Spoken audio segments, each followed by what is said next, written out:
So Melanie Malcolm was a mom, daughter, sister, aunt, niece, cousin, godmother, coworker, and friend. She had a job that she loved. She was back in college earning her hospitality management degree and was just happy in her current life journey.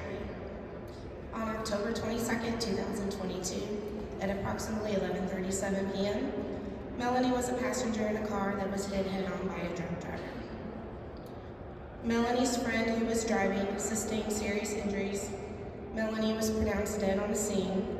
The drunk driver of the other vehicle had very minor injuries. Melanie is my younger sister. Melanie left behind her 25-year-old son, who is in law enforcement, and her 21-year-old daughter, who is also a criminal justice major, along with a large host of family and friends.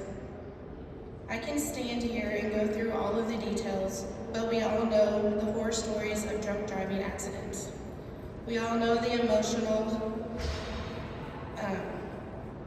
emotional stories of receiving word of a loved one that was the victim of a drunk driving accident.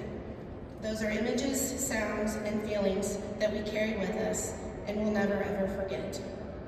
We will also know how much lives are changed because of one person thinking they were okay to drive. Very few of those people are habitual drinkers. The rest are habitual drinkers that just kept taking the risk of driving because nothing has ever happened before. So why would it now? After Melanie's death, there were so many things going on. We were dealing with all the emotions. We were planning a funeral service. We were dealing with law enforcement. We were dealing with insurance, and we were dealing with court dates. One thing that was always a constant was all the love and support that was showed by family and friends. It's always comforting to know how many people are in your corner when a tragedy happens. I hope those people always know the special places they hold in our families' hearts. I remember sitting in the many court appearances, feeling so angry over how long the process took and how hard the defense was working to get this man out of trouble. It felt like a game that we couldn't win. I felt as if Melanie wasn't important and what he did wasn't that big of a deal since he was a first-time offender, even though he seriously injured someone and killed someone. Let's fast forward 17 months to March 19, 2024, the sentencing date. We are all in court, all the court things are happening, videos are shown, and impact statements are given. He was sentenced to 5 years in prison, but is eligible for parole at approximately 20 months. No one in that courtroom left with a feeling of validation.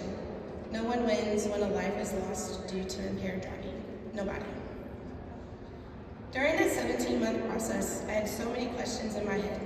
Why is it taking so long to get a sentence? Why are laws more strict?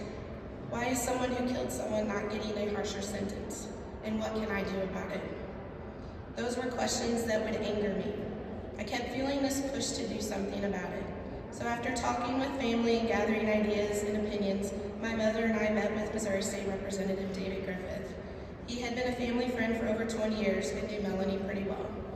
We told him what we were thinking and what we wanted to change. He set up a meeting with the Legislative Research, the Cole County Prosecutor, and Missouri Highway Patrol to get together to brainstorm on what we can do to start the process to make some changes that will make an impact. Once we had all of the details together and written up, Melanie's Law was born. Representative Griffith filed the bill December 1st, 2024. It became House Bill 87. It was read twice and assigned to the House Crime and Public Safety Committee on January 30th, 2025. The public hearing was February 5th, where I testified and Melanie's son accompanied me. It was voted due pass on February the 26th and passed the House on March 13th. The bill was read twice in the Senate, assigned to the Senate and Judiciary and Civil and Criminal Jurisprudence Committee on March 31st. The public hearing was held on April 2nd, just last week, where I testified again with my mother accompanying me. We now wait and are hopeful that it will pass committee and move to the Senate floor. Life has moved on, but not without keeping Melanie's spirit with us in all our family gatherings and in everyday life. Melanie's children are doing so well in life. She would be so proud of them. I hope she is smiling in heaven. In October 2023, Melanie became a grandma.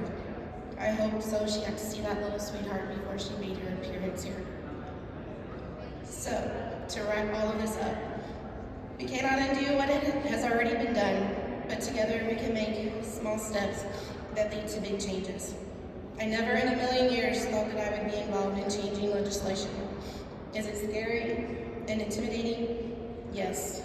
Yes, it is for sure. But I am so glad that we started talking about it and that we started doing something about it. Bad things happen every day, and we all have our days where we cannot deal with it. That is fine. Get through it and move on to the next day. In the bad, we have to make our voices heard to change the bad into something good. Get to know your state representatives and senators. They are all here for us.